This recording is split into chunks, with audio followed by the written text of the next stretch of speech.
घरोघरी मातीच्या चुली या मालिकेचा आजचा म्हणजे 14 जानेवारीचा भाग एवढा जबरदस्त दाखवलाय त्यांनी प्रेक्षकांनो की काय सांगू। आता ह्या सारंगने घरी जाऊन तमाशा केलाय जानकी ऋषिकेशचा आणि आता या ऐश्वर्याने त्या सुमित्राबाईंना लॉक करून टाकलं प्रेक्षकांनो। हे सगळं ऐश्वर्या जाणून बुजून करतीये जेणेकरून या सुमित्राबाईंचा जीव जावा आणि हे सगळं ऋषिकेशवर यावं। पण बघितलं ना दैव बलवत्तर तर कोणीही काहीही करू शकत नाही। जानकी शाळेमध्ये जाऊन या सुमित्राबाईंना शोधूनच काढते आणि एवढंच नाही तर आता या सुमित्राबाई रात्रभर मुक्कामाला पण राहतात बरं का जानकीच्या घरी। पण कसं काय कशासाठी त्यासाठी पूर्ण एपिसोड बघा। तर सुरुवातीला आपण बघतोय हा ऋषिकेश त्या लायब्ररीच्या तिथे आलाय आणि ऑलमोस्ट तो दरवाजा उघडतो। दरवाजाच्या मागेच सुमित्राबाई असतात। आता ऋषिकेशने पूर्ण दरवाजा उघडलेला असतो, तो आतमध्ये जाणार तेवढ्यात तिथे जानकी येऊन त्याला हटकते आणि म्हणते, ऋषिकेश अहो काय चाललंय तुमचं हे सगळं, तुम्ही इथे वर का आलायत आणि तुम्ही ओवीला आणायला येणार होतात, मला का नाही सांगितलं तुम्ही। ऋषिकेश म्हणतो तुला सांगितलं असतं तर भेटू दिलं असतं ना तू तिच्या आजीला आणि तिला खुशाल। आता ही जानकी म्हणते असं का बोलताय तुम्ही, तिची आजी कुठे आहे, ती कशाला खोटं बोलेल तुमच्याशी आणि मुळात त्या आल्या तर फरक काय पडणार आहे तुम्हाला। ऋषिकेश म्हणतो जानकी मला ना पुन्हा पुन्हा त्या विषयावर बोलायचं नाहीये, काल किती बजावलं तरी त्या आल्याच आज माझ्या मुलीला भेटायला। मग आता जानकी म्हणते असं का बोलताय ऋषिकेश, तुम्हाला कोणी सांगितलं त्या इथे आल्या आहेत। मग ऋषिकेश म्हणतो मला फोन आला होता जानकी, अगं लोकांना असं वाटतंय की ओवी आणि तिची आजी भेटल्या होत्या तर आपण त्यांना फसवतोय। अगं लोकांनी जर आपल्याला खोटं ठरवलं ना तर आपल्या कंपनीला नुकसान होईल, तुला कळतंय का। ऋषिकेश जानकीशी बोलता बोलता सगळीकडे शोधाशोध पण करत असतो बरं का, इकडे तिकडे बघत असतो। मग जानकी म्हणते एक मिनिट ऋषिकेश जरा थांबा, तुम्ही अख्खी शाळा पिंजून काढली आहे, तुम्हाला दिसल्या का कुठे आई, नाही ना। मग ऋषिकेश म्हणतो नाही दिसल्या, कदाचित मला बघून पळून गेल्या असतील त्या। जानकी पुढे काही बोलणार तेवढ्यात आता ही ओवी खालून आवाज देते। मग जानकी म्हणते हो हो आलो आलो। मग आता बघा ही जानकी ऋषिकेशला घेऊन जाते सोबत आणि म्हणते चला घरी, आता ओवीला भूक लागली असेल। आता इकडे सुमित्राबाई तशाच तिथे दरवाजाच्या मागे लपलेल्या, आता त्यांना न पळून पळून घाम आलेला असतो आणि टेन्शनही। आता जानकी ऋषिकेश असे खाली आलेत ओवीला परत नेण्यासाठी। जानकी म्हणते चल ओवी चल निघूयात आपण। ऋषिकेश विचारतात तुझी बॅग कुठे, मग ओवी दाखवते तिकडे बॅग आहे। आता बॅग घेऊन हे निघाले आणि आता ही ऐश्वर्या बघा लगेच अशी मागे मागे येते। बरं हिला शाळेच्या त्या लायब्ररीची किल्ली बरी सापडली प्रेक्षकांनो, काय ओव्हर करतात नाही। आता त्या सुमित्राबाई तिथे असताना ही अल्लाद अशी ती कुलूप आणि किल्ली लावून टाकते त्या लायब्ररीला।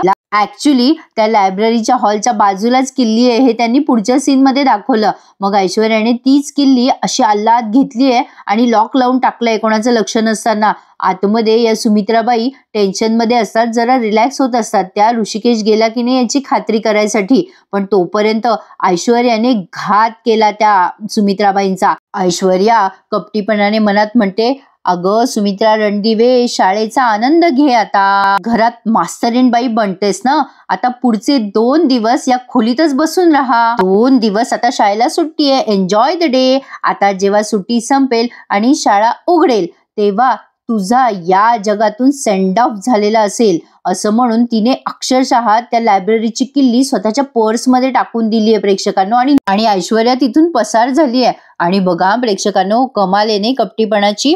आता या सुमित्राबाई तिथून बाहेर जाण्यासाठी निघतात पण त्यांच्या लक्षात येतं की दरवाजा बाहेरून लॉक्ड आहे। आता त्या मोठ्या मोठ्याने ओरडतात कोणी आहे का, अरे मला इथून बाहेर काढा रे।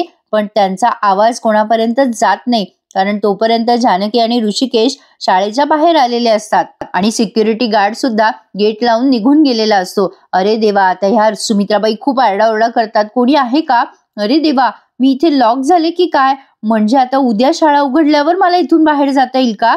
आणि आता अचानक त्यांच्या लक्षात येतो अरे देवा उद्या नाही, शाळा तर आता 2 दिवसांनंतर उघडणार आहे, म्हणजे शनिवार आणि रविवार सुट्टी आहे।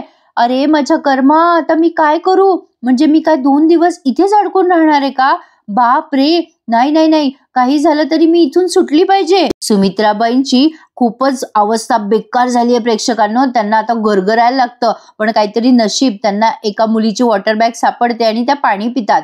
आता इकडे बघा घरी आल्या आल्या ही जानकी चहा बिस्किट देते ओवीला।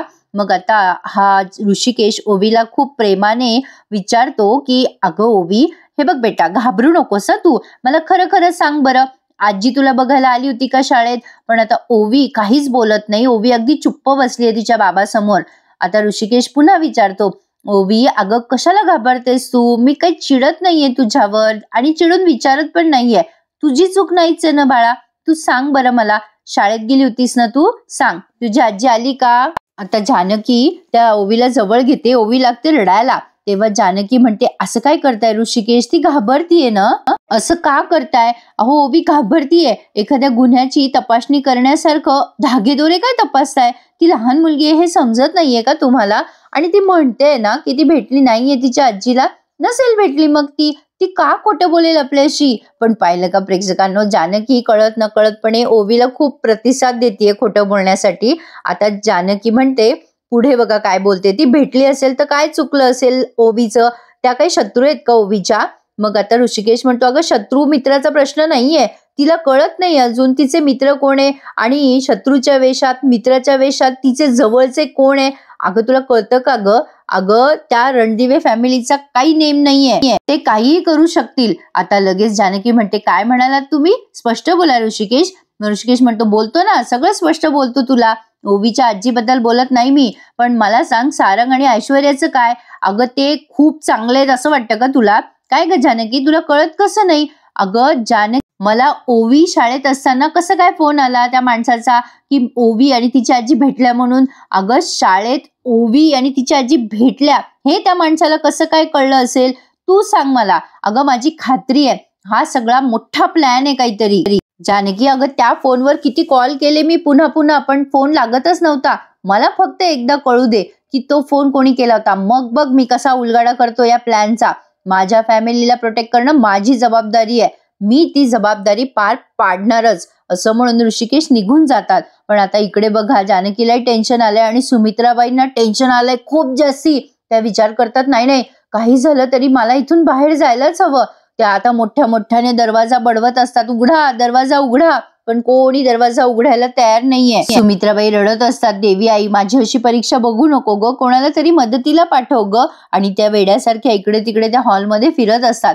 आता पुढे बघा प्रेक्षकांनो, इकडे चहा पाणी चालू आहे रणदिवेच्या घरात. लगेच ऐश्वर्या आली बरं तिथे सगळा कारनामा करून, आणि मग म्हणते कशी, अरे वा सगळे चहा घेत आहेत का? आणि हे काय, आई कुठे आहेत?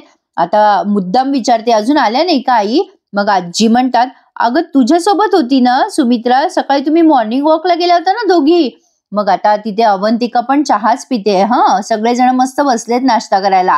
ऐश्वर्या म्हणते, अहो मी आणि आई सोबत गेलो, पण आईनं मध्येच काहीतरी आठवलं, त्यांचं काहीतरी काम होतं म्हणाल्या मला. सारंग म्हणतो, अशी कशी निघून गेली? ऐश्वर्या म्हणते, मला नाही माहिती कुठे निघून गेल्या, मला काही बोलल्या नाही त्या. खरं तर मी विचारायला हवं होतं सारंग आईंना, पण काय ना, मला असं दुसऱ्यांच्या आयुष्यात डोकवायला नाही आवडत. ऐश्वर्या केवढा मोठा जोक मारतीये. आता अवंतिका ते ऐकते आणि तिला लागतो ठसका. आणि आता लगेच सौमित्र पण बघायला लागतो तिच्याकडे आणि दोघं एकमेकांकडे बघून हसतात की ऐश्वर्या केवढा मोठा जोक मारतीये म्हणून. आजी म्हणतात, अगं पण आहे कुठे मग ती सुमित्रा माझी? ऐश्वर्या म्हणते, तेच तर विचारते ना मी आजी तुम्हाला, मला खरंच माहिती नाहीये. आम्ही देवळात गेलो, दर्शन घेतलं, आम्ही जरा बाहेर बसलो, पण मी बराच वेळ वाट बघितली आईंची. आई बाहेर आल्याच नाही देवळाच्या. मला असं वाटलं की त्यांचं काम झालं असेल आणि आले असतील परस्पर इकडे, म्हणून मी घरी आले. मग लगेच स्वतःच म्हणते, अरे बापरे, म्हणजे आई अजून आल्याच नाही का? मग हा सौमित्र म्हणतो, आई दिसते का तुला इथे? मग कशाला परत परत तोच प्रश्न विचारतेस? मग ऐश्वर्या म्हणते, काय हो सौमित्र भाऊजी, तुम्हाला काही कळतं का? काय गांभीर्य आहे प्रसंगाचं? आई घरीच आलेल्या नाहीयेत, तुम्हाला कोणालाच टेन्शन नाहीये का या गोष्टीचं? म्हणजे स्वतःच तिकडे सुमित्राबाईंना लॉक करून आली आणि इकडे सगळ्यांना टेन्शन देतीये. मग आता अवंतिका म्हणते, कसलं टेन्शन त्यात एवढं? अवंतिका मुद्दाम म्हणते, कसलं टेन्शन आहे त्यात ऐश्वर्या? मग ऐश्वर्या म्हणते, तो ऋषिकेश दादा त्याने केवढा तमाशा केलाय घरी येऊन, त्यांनी धमकी दिली आपल्याला. अहो आई समोर कसे नजर रोखून बोलत होते ते, बाप रे कसले बोलत होते, मला तर बाई धडकीच भरली होती. अजूनही ते आठवलं ना की मला असं अंगावर शहारा येतो, बापरे बाप. आता मुद्दाम असं चढवून बडवून बोलते बरं का ही. लगेच सारंग म्हणतो, हो ऐश्वर्या तुमचं बरोबर आहे, आई देवळातून निघून गेली. आणि मग कुठे गेली असेल आई? ऐश्वर्या मुद्दाम म्हणते, मग ओवीकडे गेल्या असतील ना त्या. नाही म्हणजे त्या जातात भेटतात ना ओवीला, म्हणून मी आपलं सहज म्हणते. आता सगळे विचार करायला लागतात आणि सौमित्र फोन हातात घेतो जानकीला फोन करायसाठी. मग आता अवंतिका म्हणते, अरे कोणाला फोन लावतोयस तू? सौमित्र फोन हातात घेतो सुमित्राबाईंना कॉल करायला, पण आता नेमकं तो फोन घरीच वाजतो आणि सगळेजण फोनची बेल ऐकून अजून टेन्शन मध्ये येतात. सौमित्र हातात फोन घेऊन बाजूला ठेवून देतो पुन्हा. आता अवंतिका म्हणते, अरे देवा, अरे आई तर घरीच फोन विसरल्यात वाटतं. आता आता कसा आईंना कॉन्टॅक्ट करायचा? आता या सगळ्यांना आलं ना टेन्शन. सुमित्राबाई गेल्या तर कुठे गेल्या? आता या ऐश्वर्याला आठवतं बरं का, सुमित्राबाईने तिला टोमणा मारलेला असतो ना, मी तुझी सासू आहे आणि मीच कायम तुझी सासू राहील. ऐश्वर्या मनात विचार करते, सुमित्रा रणदिवे काय बोलला होतात मला, मी तुझी सासू आहे आणि मीच तुझी सासू राहणार. आता मी तुमची आज्जे सासू आहे हे लक्षात ठेवायचं. शेवटच्या घटका मोजत राहा आता अंधारात बसून. ऐश्वर्या कपटीपणाने मनात तिथेच विचार करते आणि मनातच बोलते. पण प्रेक्षकांनो, म्हणतात ना, मगाशीच बोलले, दैव बलवत्तर तर कोणी काही वाकडं करू शकत नाही, तसं झालंय. आता पहा, इकडे ही जानकी संध्याकाळची दिवा वगैरे करते आणि या ओवीला शुभम करोती म्हणायला लावते. खूप वेळ त्या दोघींचे मंत्र वगैरे आपल्याला ऐकवलेत. जानकी सगळ्या घरामध्ये असं धूप वगैरे फिरवत असते आणि ओवी आता श्लोक म्हणत असते आणि म्हणत असते, देवबाप्पा आम्हाला चांगली बुद्धी दे. जानकी ओवीला सहज सांगते, बेटा ओवी, तुला आठवतं ना आजी काय सांगायची तुला दिवा लावताना, की दिवा लावायच्या वेळेला आपण देवाजवळ दिवसभरात काय काय केलं ते सगळं सांगायचं. म्हणजे आता ओवी म्हणते, हो आई आठवतं, म्हणजे मनामध्ये कुठल्याही प्रकारचा अंधार राहत नाही. आता हे सगळं आठवते ती आणि पटकन म्हणते, देवबाप्पा आय एम सॉरी, मी खोटं बोलले, माझं चुकलं. आता जानकी म्हणते, हे काय बोलतेस तू ओवी? मग ओवी झालेला सगळा प्रकार तिच्या आईला सांगते की कशा प्रकारे ती खोटं बोलली, तिचे बाबा आले म्हणून ती घाबरली, पण ऍक्च्युली तिची आजी तिला शाळेत भेटायला आली होती. हे सगळं प्लॅनिंग सहित कसं झालं ते ओवीने डिटेल सांगितलंय जानकीला. ओवी म्हणते, आई बाबांचा संशय खरा होता, बाबांना कळलेलं सगळं खरं होतं. मग जानकी म्हणते, अगं ओवी, पण मला सांगायचंच ना तू हे सगळं.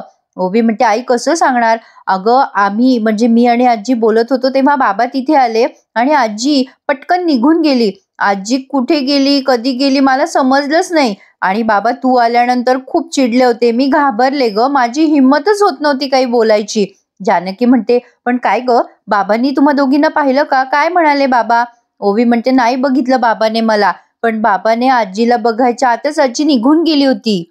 आई अगं सॉरी ग, माझं चुकलं, आय एम सो सॉरी. आता ही ओवी कान धरून माफी मागते तेव्हा जानकी तिला जवळ घेते, पण आधी म्हणते, हे बघ बेटा, तुझं चुकलं तर आहेच, तुझं हे नाही चुकलं की तुझं आजीला तू भेटायला गेलीस, तुझं हे चुकलं की तू आम्हाला नाही म्हणजे तुझ्या आई बाबांना न सांगता भेटायला गेलीस. ओवी तू आमच्याशी खोटं नव्हतं बोलायला पाहिजे होतंस. ओवी पुन्हा सॉरी म्हणते. मग जानकी तिला जवळ घेते, पण आता जानकी विचार करते, म्हणजे आई ओवीला शाळेत भेटायला आल्या होत्या तर म्हणजे ज्याने कोणी ऋषिकेशला फोन केला त्याला बरोबर ही गोष्ट माहिती होती. ऋषिकेश म्हणतायत ते खरं तर नाही, कोण असेल या सगळ्याच्या मागे? आता सुमित्राबाई तिथे लायब्ररीत अजून अडकलेल्या आहेत आणि आता अंधार झालाय आणि त्या अजूनही रडतायत बिचाऱ्या. आता त्यांना लाईटचं बटन सापडतं, त्या लाईट लावतात आणि रडत असतात, देवी आई कोणाला तरी पाठव ग माझ्या मदतीला, आता काय करू? खिडकीतनं आवाज द्यायचा प्रयत्न करतात, कोणी आहे का, मला सोडवा इथून. त्या मोठ्याने आरडाओरडा करत असतात, कोणी आहे का, ऐका ना कोणीतरी, अरे ओ दादा, ओ कोणी आहे का, ओ मी अडकले ओ इथे. त्या एवढ्या मोठ्याने ओरडतात बिचाऱ्या की त्यांचा घसात बसलेला असतो आणि त्यांच्या घशाला कोरड लागते ओरडून ओरडून आणि त्या मोठ्याने ओरडत असतात तरी पण पुन्हा पुन्हा कोणीतरी या रे माझ्या मदतीला. पण आता इकडे बघा ऐश्वर्या कसे वेगळेच रंग देते या सगळ्या प्रकरणाला. आजी म्हणतात, बाई माझ्या सुमित्रेला कुठे शोधायचं, अजून पत्ता नाही सुमित्रेचा. ऐश्वर्या म्हणते, आजी नका टेन्शन घेऊ. आता सौमित्र बाहेरून बघून आलाय आणि सांगतोय की हो दादा, अरे कुठेच नाहीये आई, कोणाशी बोलतोय कळलंच नाहीये मला. बहुतेक गुलाबशी बोलतोय. तो म्हणतोय तू आणि सगुणा चेक कर सगळीकडे, अरे काही अपडेट असेल तर मला सांग. मग आता या आजींना, अवंतिकाला सगळ्यांनाच टेन्शन आलंय. आजी म्हणतात, अरे सुमित्रा सापडली नाही रे अजून, अरे तिने काही खाल्लं पण नाही रे सकाळचं. सौमित्र म्हणतो, आजी नको टेन्शन घेऊ, सापडेल आपली आई, तू नको चिंता करूस. आता तो सारंगला बघतोय सौमित्र इकडे तिकडे. मग आता लगेच ऐश्वर्या म्हणते, आई रोज देवळात जातात ना, आता कदाचित देवळात शोधायला गेले असतील सारंग. मग आता सारंग आलाय तेवढ्यात. मग ऐश्वर्या म्हणते, बापरे सारंग काय झालं, आई आहेत का देवळात? सारंग म्हणतो, नाही ना, आई देवळात पण नाहीये. सारंग सौमित्राला विचारतो, दादा तुला कळलं का रे आई कुठे? मग आता सौमित्र म्हणतो, नाही ना रे, मी बाजारात सगळीकडे जाऊन आलो, आई कुठेच नाहीये. अवंतिका म्हणते, अरे देवा, आता कुठे शोधायचं आईंना? सारंग, सौमित्र सगळेच टेन्शन मध्ये आहेत. आता सुमित्राबाई पुन्हा एकदा खिडकीमध्ये जायचा प्रयत्न करतात, खिडकीतून जाते आणि कोणाला तरी आवाज देते असं म्हणून त्या सगळ्या लायब्ररीच्या हॉलभर बिचारे इकडे तिकडे फिरत असतात. आता दुसरी खिडकी उघडतात आणि मोठ्याने ओरडतात, "ओ दादा, ताई, अहो कोणीतरी लक्ष देता का माझ्याकडे? कोणीतरी सोडवा मला इथून, मी अडकलीये इथे, मला वाचवा." असं मोठ्या मोठ्याने ओरडत असतात. त्या रस्त्यावर जाणाऱ्या लोकांना मदत मागतात, पण यांचा आवाज खालपर्यंत पोहोचतच नाही. सुमित्राबाईंना आता ठसका लागतो आणि तिथे असलेल्या वॉटर बॉटलमध्ये एवढूसं थेंबभर पाणी असतं, त्या ते पितात आणि थोडं शांत होतात. आता त्यांना काही सुचेना, त्या बिचाऱ्या सैरबैर झाल्यात. आता काय करू मी, आणि मोठ्याने रडायला लागतात. बापरे देवा, काय भयंकर सिच्युएशन आहे प्रेक्षकांनो. आता पुढे बघा. ही ऐश्वर्या म्हणते, आपल्या आई जानकीच्या घरात सापडू शकतात आपल्याला. ऐश्वर्या जेव्हा असं बोलते तेव्हा सगळेजण तिच्याकडे बघायला लागतात. आता ही ऐश्वर्या म्हणते, हो आपण त्यांच्या घरी जाऊन चेक केलंय का? काय हो सौमित्र भाऊजी, तिथे जायचं असतं तुम्ही. सौमित्र म्हणतो, काय म्हणायचंय तुला? ऐश्वर्या म्हणते, अहो मला काही म्हणायचं नाहीये, पण तुमचे लाडके ऋषिकेश दादा आपल्याकडे येऊन धमकी देऊन गेलेत ना. यात काय लॉजिक आहे प्रेक्षकांनो? तो धमकी देऊन गेला म्हणजे तो काय घरी घेऊन जाणार आहे का सुमित्राबाईंना? काही आपलं. ऐश्वर्या पुढे म्हणते, सारंग, अहो त्यांनी तर नसेल ना आपल्या आईला नेलं. मग अवंतिका चिडून म्हणते, ए बाई काय बडबडतेस ग, गप्प बस ना. तोंड उघडल्यावर काहीतरी घाणेरडच बोलत असतेस तू नेहमी, चुप्प बस ना जरा. ते घाणेरडं बोलण्यापेक्षा काहीच बोलत जाऊ नको, गप्प बस ना. आणि मुळात ऋषिकेश दादावर संशय घ्यायचा काय प्रश्न येतो ग? काहीच्या काही काय बोलतेस? ते कशाला स्वतःच्या आईला त्रास देतील? मग लगेच आजी म्हणतात, ए अवंतिका तू गप्प बस. तुझ्या आधीपासून ही ऐश्वर्या घरात आहे आपल्या. तू इतक्या खात्रीनं कसं काय बोलतेस? मी ओळखते ना सगळ्या माणसांना बरोबर, तू गप्प बस. सारंग तू एक काम कर, मला वाटतं खरंच हे सगळं ऋषिकेशनेच केलं असेल रे. खरं तर ही आज सगळ्या टेन्शनचं मूळ आहे प्रेक्षकांनो. देवा रे देवा, काय दाखवलंय आज. आता अवंतिकाला टेन्शन येतं. आजी जेव्हा ऋषिकेशवर आळ घ्यायला लागतात, जानकीवर आळ घ्यायला लागतात, आजी म्हणतात, सारंग मला असं वाटतं की तू जा तिकडे. म्हणजे मला असं वाटतंय सुमित्रावर रागच आहे रे त्या ऋषिकेशचा, त्यामुळे तो आपल्या सुमित्रेला काहीही करू शकतो. ऐश्वर्या बघा कशी खुश होते मनातनं. सारंग म्हणतो, आजी तुझं बरोबर आहे. आज जर त्या ऋषिकेश दादाने असं काही केलं असेल ना तर मी सोडणार नाही त्याला. तुम्ही जर कोणी त्याला वाचवायचा प्रयत्न केला ना तर मी कोणाचीच गाय करणार नाही. सारंग सौमित्र आणि अवंतिकाला धमकवतोय बरं का. मग आता सौमित्र म्हणतो, ए तू वेडायस का सारंग, काय बोलतोयस? अरे आईला शोधायचं बघ. ऋषिकेश दादाबद्दल काय असा विचार करतो, तुला कळतंय? दादा असं करणार नाही. पण आता लगेच सारंग म्हणतो, नाही नाही माझा त्या माणसावर विश्वासच नाहीये. ऐश्वर्याला ते ऐकून खूप छान वाटतंय. सारंग म्हणतो, तुम्हाला विश्वास ठेवायचा तर ठेवा, मी नाही विश्वास ठेवणार. ऐश्वर्या म्हणते, नको नको नकाच ठेवू विश्वास तुम्ही सारंग, तुम्ही त्यांच्या घरी जाऊन चेक करा. नाही नाही एक काम करा सारंग, तुम्ही एकटे नका जाऊ. नाही तुम्ही जर एकटे गेलात ना तर मागच्या वेळेस सारखं ऋषिकेश दादा तुमच्यावर हात उचलतील. नाही नाही नाही नाही अशी रिस्क घेऊच नका सारंग. मी ना माझ्या डॅडाला फोन करते आणि माणसं मागवून घेते. आता बघा सौमित्र खूप चिडतो आता आणि म्हणतो, बस कर ग ऐश्वर्या, जरा कुठे ठिणगी दिसली नाही की लगेच हवा काय देतेस ग. मग सारंग म्हणतो, दादा ऐश्वर्याला नको बोलू, आग त्यांनी लावलेली आणि तेच प्रत्येक गोष्टीला हवा देतात. नाही विसरलास का तू? अरे त्यानेच धमकी दिली होती ना आपल्याला येऊन. मग आता बघा सारंग म्हणतो, ऐश्वर्या तुम्ही काही टेन्शन घेऊ नका, आपण निघूयात. आता लगेच ऐश्वर्या म्हणते, हो सारंग चला निघूयात आपण. आजी आता सारंग ऐश्वर्या गेल्यानंतर देवाकडे प्रार्थना करतात की सुमित्रा लवकरात लवकर भेटू दे म्हणून. आता सारंग आणि ऐश्वर्या मुद्दाम जानकीच्या घरी जातात बरं का. आता इकडे जानकी आणि ऋषिकेश पण टेन्शन मध्ये आहेत. ऋषिकेश म्हणतो, जानकी तुला कळत नाहीये, अगं मुद्दाम केलंय हे कोणीतरी. अगं त्या माणसाने मला सांगितलं होतं की तो एक जानकी मी मगासपासून फोन करतोय, कोणी फोन उचलत नाहीये त्या नंबरवर, काहीतरी मोठी गडबड आहे. तेवढ्यात जानकीचा दरवाजा मोठ्या मोठ्याने वाजायला लागतो. जानकी दरवाजा उघडते आणि बघते तर काय, समोर सारंग. आणि हा भाग त्यांनी इथेच संपवलाय, सारंग त्यांच्या घरी आल्या आल्या. आता पुढच्या भागात तुम्ही बघणार आहात, सारंग ऋषिकेश जानकीला धमकवतो, माझी आई जर घरी आली नाही ना तर मी जेलमध्ये सडवणार तुला, सावत्र रणदिवे. कसं काय माहित नाही, पण जानकीला आता सगळं सिक्वेन्स लागतो आणि जानकी शाळेत पोहोचते. सुमित्राबाईंना वाचवण्यासाठी खूप शोधते पण तिला ते सापडतच नाहीत. आणि मग जेव्हा मागच्या दाराने जायला लागते तेव्हा तिला लायब्ररीमध्ये लाईट दिसतो आणि सुमित्राबाई जोरात ओरडतात, जानकी. ती देवाजवळ प्रार्थना सुद्धा करते की आई सापडू देत आणि तिला सुमित्राबाई सापडतात. उद्याचा भाग मिस करू नका. आजचा भाग कसा वाटला मला नक्की कळवा आणि संक्रांतीच्या तुम्हा सगळ्यांना खूप खूप शुभेच्छा. घरोघरी मातीच्या चुली या मालिकेचे डेली रिव्ह्यूज ऐकण्यासाठी आपल्या चॅनलला आवर्जून सबस्क्राईब करायला विसरू नका प्रेक्षकांनो. कारण घरोघरी ही मालिका इथून पुढे आणखीन इंटरेस्टिंग होणार आहे, यात शंकाच नाहीये. आता नाना लवकरच बोलायला लागणार आहेत आणि ऋषिकेशने सुमित्राबाई आणि ओवीचं नातं पण स्वीकारलंय. पुढे बघूयात, मजा येणार आहे ऐकायला. माझ्या आवाजात आवडत असेल तर प्लीज चॅनलला सबस्क्राईब करा आणि सगळे रिव्ह्यूज एन्जॉय करायला विसरू नका. तिळगुळ घ्या, गोड गोड बोला आणि चॅनल सबस्क्राईब करा. धन्यवाद.